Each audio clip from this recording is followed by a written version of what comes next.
tarde, caros ouvintes. Aqui estamos mais uma vez para o nosso papo semanal sobre acupuntura. E nós terminamos a última, no último domingo, falando sobre a energia, e eu estava falando sobre o Yin e o Yang. Para recapitularmos, eu só quero lembrar a vocês que o Yin e o Yang era aquele desenho no qual nós temos um círculo formado por duas forças antagônicas de igual poder e que estão em constante mudança, que só existe equilíbrio numa única posição, que dentro de cada uma existe o nascimento da outra e que pode haver uma dualidade dinâmica. Uma pode ser a outra pode ser uma. E eu exemplifiquei principalmente como sendo o dia e a noite, onde nós temos duas forças antagônicas, o dia e a noite. Uma é antagônica à outra, e que estão em constante mudança. Uma se transforma na outra, a outra na uma. Também disse a vocês que o equilíbrio só ocorria às 6 horas da manhã e às 18 horas da tarde. Também disse que existia o nascimento de uma dentro da outra. A partir da meia-noite, nasce o dia dentro da noite. A partir do meio-dia, nasce a noite dentro do dia. E terminei o programa dizendo que existia uma dualidade dinâmica, onde uma pode ser a outra e a outra pode ser uma. O que eu quero dizer com isso? É muito fácil vocês entenderem. Se vocês forem para a Escandinávia no inverno, vocês verão que às 10 horas da manhã ainda estará escuro, ou seja, o dia parecendo noite. Ao contrário, se vocês estiverem no verão, vocês terão inclusive o sol da meia-noite. Vocês terão o dia dentro da noite. Dentro de nós temos também duas forças. Nós temos uma força Yin e uma força Yang. Nós também temos o nosso dia e a nossa noite. Qual que é mais forte? Nenhuma é mais forte. As duas são necessárias. Por isso eu disse a vocês que energia para mais é doença, energia para menos é doença. Então nós temos que ter um equilíbrio de forças dentro de nós. Para a gente exemplificar mais ainda sobre o Yin e o Yang, porque é muito importante que vocês entendam esse conceito, e é um conceito que pode ser dado inclusive para leigos. O Yang é o dia, o Yin é a noite. O Yang é o alto, o Yin é o baixo. O Yang é o claro, o Yin é a sombra. O Yang é o sal, o Yin é o doce. O Yang é o ácido, o Yin é o básico, e assim por diante. Tudo que estiver acima do solo, teoricamente é Yang. Tudo que estiver abaixo do solo, teoricamente é Yin. As cores, todas podem ser decompostas em Yin e Yang também. Então, tudo que for vermelho, laranja e amarelo são cores Yang. O verde é neutro, ele tem tanto Yang quanto Yin. Verde e branco. E tudo que for azul, anil e violeta são cores Yin. O que significa Yang e Yin? O Yang é o quente, o Yin é o frio. Então, tudo que for Yin, ele é mais frio. Ele necessita do calor para ser ingerido. Então, vamos supor, por exemplo, uma maçã. A maçã é vermelha. Ela é devidamente yangnizada pela natureza. Então, ela pode ser comida crua. Mas a cenoura, ela dá abaixo da terra. Teoricamente, ela é Yin. Só que ela é de cor laranja. Então, ela pode ser comida crua. Vocês já ouviram falar pessoas que comem, por exemplo, mandioca e passam mal. Por quê? Porque a mandioca dá embaixo da terra. E a mandioca, ela tem aquela cor meio marrom. Quando vocês aquecem a mandioca, ou cozinham, ou fritam, ela torna-se amarela, ela fica yangnizada, e aí ela pode ser ingerida. O alimento yin são aqueles que dão alergias. O que é alergia? Alergia é reação modificada do organismo. No tempo, na quantidade e na intensidade. Então nós podemos ter grandes alergias ou pequenas alergias. Nós podemos ter grandes alergias, por isso que eles chamam no interior, em alguns lugares, a mandioca brava. Na realidade a mandioca não é nem um pouco mais brava do que eventualmente o cônjuge que vocês têm em casa. Na realidade a mandioca, ela é um alimento yin na sua essência e por isso pode fazer mal. Vamos lá, outro exemplo muito interessante. Todo mundo gosta de comer comida japonesa, todo mundo vai comer o seu sushi. E o que é interessante? Tudo que dá abaixo do nível do mar é yin. Então, teoricamente, todos esses alimentos seriam alergizantes. Você vai me perguntar isso? Não. Por quê? Porque os peixes de escama que nadam mais na superfície, eles podem ser ingeridos crus. Por isso você faz sushi, sashimi de peixe de escama, peixe de superfície ou peixe que esteja yangnizado. O atum, por exemplo, a cor da carne dele é vermelha, é rubra. A cor do salmão é laranja, eles já estão yangnizados, então eles podem ser ingeridos crus. Já os crustáceos, vocês podem ver que algumas lagostas, camarões, às vezes eles são lilazes. Ele não pode ser ingerido cru. Você o cozinha, ele se transforma na cor laranja, amarelado ou avermelhado, e aí você ingere. Então eu disse alergia, reação modificada do organismo. O paciente, se ele comer um camarão não devidamente yangnizado, ele irá passar mal, ele terá crises de alergia. E ele vai falar assim, eu sou alérgico a camarão, mas ele não é alérgico a todo camarão eventualmente. Existem pessoas que têm grandes alergias a camarão, a frutos do mar, mas ele será alérgico a camarão não devidamente yangnizado. A mesma coisa a berinjela é roxa. Então ela deve ser yangnizada. Ninguém come berinjela crua. Aí o fulano, um aluno, um dia na aula me disse, mas professor, a minha tia toma suco de berinjela batido com laranja. Eu falei, pois é, ele pôs a laranja é ácida, foi devidamente yangnizada a berinjela e ele tomou o suco de laranja com berinjela. Ou ele fez a berinjela vinagrete, que é ácido também, ou seja, yangnizou a berinjela. Vejam que interessante como a gente já usa os conceitos do yin, do yang, no nosso dia a dia, para mudar a energia dos alimentos e para que a gente possa ingeri-los adequadamente. Como eu disse, o yin e o yang são divisíveis em yang e yin. Então o yang nós podemos dividir ainda mais em yang do yang, yin do yang. Podemos dividir o yin em yang do yin e yin do yin. O exemplo que eu usei dos peixes de escama, eles são yang do yin.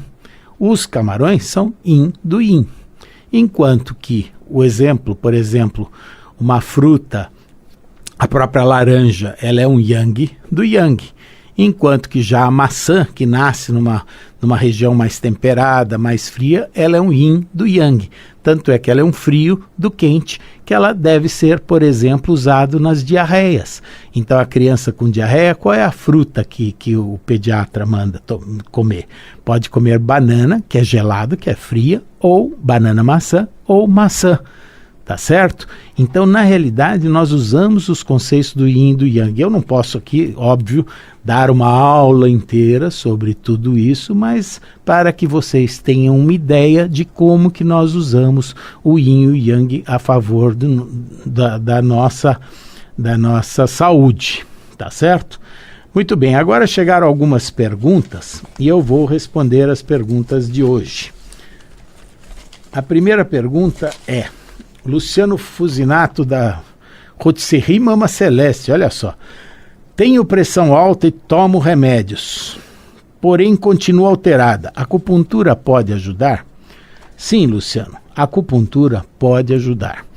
O importante, quando o indivíduo tem uma hipertensão arterial sistêmica, é saber que existem 3 órgãos afetados pela medicina chinesa: fígado, rim e coração.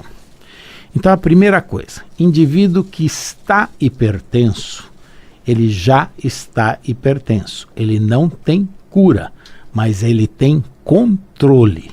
Então, ele deve controlar essa pressão arterial, principalmente os picos de hipertensão. A pressão em si não existe muito segredo, porque todos nós aprendemos que a pressão é na faixa de 12/8 e tal. Não, hoje em dia já se sabe que cada um tem uma pressão que precisa e que depende sempre da pressão diastólica. A mínima é que é a mais importante. Agora, importante na pressão é manter a pressão estabilizada, evitando picos de hipertensão e baixa pressão, porque tanto para mais, eu disse para vocês, energia para mais pode gerar doença, energia para menos pode gerar doença. Então, crises de hipertensão muito altas podem dar problema, assim como também a pressão muito baixa também poderá dar problema, porque pode dar uma insuficiência vascular cerebral. Então, é muito importante que esse paciente, quando a gente recebe, que ele esteja medicado, acompanhado pelo cardiologista, e aí nós fazemos um tratamento integrativo juntamente com o cardiologista. Então, o que nós fazemos? Além da medicação, que deve estar em dia e com o cardiologista acompanhando, nós começamos a tonificar os 3 órgãos que eu falei, que são muito importantes: o coração, o fígado e o rim, para fazermos um equilíbrio entre esses 3 órgãos. Claro está que nós precisamos fazer um equilíbrio total, biológico, psicológico, social, espiritual, tudo do indivíduo. Porque não adianta, por exemplo, a pessoa está hipertensa e ele está desempregado, ele está com problemas familiares, ele está tendo problemas com saúde em casa, com os filhos. Como é que esse indivíduo vai estar tranquilo? Obviamente que essa simples tensão que ele está passando, essa pressão que ele está sofrendo dentro da parte psicológica da família dele, irá influenciar a pressão arterial dele também. Então, a parte emocional é muito importante. Nós não podemos dividir o paciente, torna a falar, só a parte cardiológica, ou só a parte nefrológica, ou só a parte do fígado. Não, nós temos que tratar a pessoa como um todo, evitando principalmente as complicações da hipertensão arterial. Hipertensão arterial em si não é tão grave quanto as complicações que esta hipertensão irá levar. Então, sempre lembrar, tratar a pessoa como um todo é um dos mais importantes fatos que nós temos que tratar. A outra pergunta aqui foi: pessoas com depressão podem ser tratadas com acupuntura? Sim, gente, nós podemos tratar depressão com acupuntura. Aliás, é um tratamento muito interessante que pode ser feito, porque nós podemos trabalhar a ansiedade do indivíduo. Nós tanto podemos tratar os distúrbios de ansiedade, como nós podemos tratar os distúrbios de humor, no qual estão as crises depressivas. Muito importante nas depressões é que o paciente tenha um acompanhamento psicológico junto, principalmente psiquiátrico, se ele estiver sendo medicado com alguma medicação mais forte, então sempre o psiquiatra junto, e um tratamento de suporte psicoterápico, psicológico, com acompanhamento da psicoterapeuta ou psicóloga. Por quê? Porque esse paciente pode estar sujeito a instabilidades no meio do seu dia a dia, quer seja no trabalho, quer seja em casa, quer seja até em práticas esportivas. De repente ele pode ser submetido a pressões às quais ele não consegue reagir adequadamente. Então nós podemos equilibrá-lo. O mais importante nisso tudo é que a acupuntura ela estimula terminações nervosas, e quando ela faz esses estímulos de terminações nervosas, ela também estimula a formação de endorfinas, encefalinas, prostaglandinas, substâncias P, que são, na realidade, neurotransmissores. Esses neurotransmissores são muito importantes, tanto para tratar os distúrbios de ansiedade, quanto para tratar os distúrbios de humor. Sempre existe um desequilíbrio entre esses neurotransmissores. Então, nós podemos tratar através deste equilíbrio que nós vamos organizando dentro do organismo do indivíduo através do uso da acupuntura. Mas, torno a falar, muito importante que tal tratamento não seja abandonado a medicação, nem o tratamento do psiquiatra, nem o tratamento da psicóloga. Porque muita gente acha assim, fala, não, agora eu vou largar o meu psiquiatra, vou fazer só acupuntura. Não, isso não existe. A coisa tem que ser integrada, tem que ser integrativa. Todos nós temos que trabalhar juntos por um equilíbrio melhor do paciente. Eu quero reiterar também aqui, deixar de novo, que em caso de vocês tenham perguntas, por favor, encaminhe no e-mail claudia@gaborfonai.com.br ou através do WhatsApp 11 996 16 9901. Agora estamos recebendo mais uma pergunta aqui. Meu nome é Roseli e tenho síndrome do pânico. Não sofro de angústia, tomo remédio, mas só nas crises. Passo o dia sem sair de casa. Posso tratar com acupuntura? Bom, Roseli, é o seguinte. Não é mais síndrome do pânico, tá? É transtorno do pânico. Então, na realidade, o transtorno do pânico é um transtorno de ansiedade. Ele não é diferente do outro, da depressão, que é um transtorno de humor. Se bem que às vezes nós podemos ter uma comorbidade, ou seja, duas patologias juntas, tanto pânico quanto depressão. Então, o que nós fazemos com o tratamento do pânico? Em primeiro lugar, precisa criar coragem, precisa tomar o remédio todos os dias direitinho, porque senão, se você não fizer o tratamento adequadamente, você não consegue sair de casa, e obviamente sem sair de casa você não consegue fazer o tratamento. Então, primeira coisa, torna-se necessário você fazer esse tratamento e sair de casa. Com a acupuntura nós conseguimos, como eu disse, ocorre uma desproporção de 5-HT1 e 5-HT2, que são as serotoninas que agem nesta parte nos transtornos de ansiedade.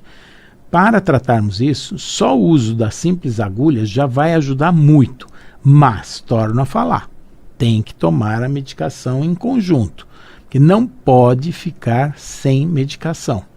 O medicamento ele é muito importante. Quem vai tirar a sua medicação vai ser o próprio psiquiatra ou acompanhando junto, vendo a sua melhora, você vai poder tirar a medicação. Mas jamais abandone a medicação por si próprio, tratando só porque está fazendo tratamento com acupuntura. O medo, que é o pânico, ele está ligado ao órgão rim. Então, dentro da medicina chinesa, nós visualizamos principalmente o tratamento do órgão rim. Mas nós temos que tratar também, como eu disse, o coração, o pulmão, o fígado, o pâncreas. Nesse conjunto, quando nós começamos a equilibrar a pessoa, essa pessoa começa a fortalecer a sua energia do rim e ela começa a melhorar do quadro de pânico. E o quadro de pânico vem exatamente, às vezes, com alguns sintomas muito mais intensos de rim. Por exemplo, a pessoa pode ter perdas urinárias por medo. É muito comum em crianças elas terem o que nós chamamos de enurese noturna. E é impressionante como essas crianças melhoram fazendo acupuntura. Está aí uma outra coisa muito boa para se fazer com criança: tratar enurese noturna. O que é enurese noturna? É fazer xixi na cama à noite. Então, muitas mães nos procuram com esta sintomatologia de que os filhos fazem xixi na cama à noite, querem ir na casa do amiguinho, não conseguem ir na casa do amiguinho porque tem medo, tem vergonha, tudo. Isto é tratável e a resposta é muito rápida de tonificar o rim nesses casos. Claro está que tem que pedir autorização para a própria criança para colocar agulhinhas. E elas têm que entender que as agulhinhas são como se fossem picadas de formiguinha, que é bem suportável. Jamais mentir para a criança, mas não, você não vai sentir nada, porque não sentir nada para a criança é como estar anestesiada, e ela não vai estar anestesiada, ela vai sentir a picadinha. Só que a picadinha é perfeitamente suportável. Então tem que ser explicado para a criança que ela vai poder fazer acupuntura e tirar estes medos e tirar esta insegurança e tirar esta enurese noturna. Mais uma pergunta chegando. Meu nome é Alessandra, tenho um filho de 21 anos, Gabriel, que sempre teve enxaqueca, já fez todos os exames e deram todos normais. Será que a acupuntura ajuda? Muito bem. A enxaqueca, ela é um quadro muito fácil de tratar com a acupuntura. Mas é um quadro que também, eventualmente, existem tipos de enxaqueca diferentes. Existem tipos de enxaqueca em salva, tipo enxaqueca por arterite temporal, existe enxaqueca por outros problemas. Então, em primeiro lugar, gente, tem que fazer o diagnóstico com o neurologista. Qual é o tipo de enxaqueca que essa pessoa está tendo? Se é uma enxaqueca vascular, se é uma enxaqueca por um processo expansivo, se é uma enxaqueca por excesso de líquido intracraniano. Nós temos que fazer o diagnóstico dessa enxaqueca. Uma vez feito o diagnóstico, nós podemos, juntamente com o neurologista, fazer o tratamento dessa enxaqueca. Muito importante que crianças desse tipo, que têm enxaquecas que são muito estudadas, que tenham um acompanhamento junto ao lado, o acompanhamento clínico e o acompanhamento com acupuntura. Na realidade, essas crianças deveriam ser submetidas à acupuntura de 2 a 3 vezes por semana, por pelo menos uma dose de ataque por uns 2, 3 meses. Aí depois a gente vai espaçando e tem que se tonificar principalmente o fígado. Está muito ligado ao fígado. Está muito ligado eventualmente a como foi a gestação materna.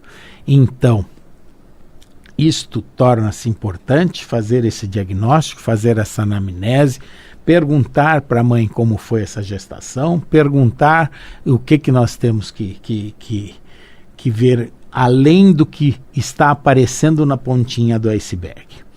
Bom, é isto que nós tínhamos para hoje. Eu agradeço muito a companhia de vocês e semana que vem, se Deus quiser, estaremos aqui novamente para mais um programa. Um forte abraço a todos e muito obrigado.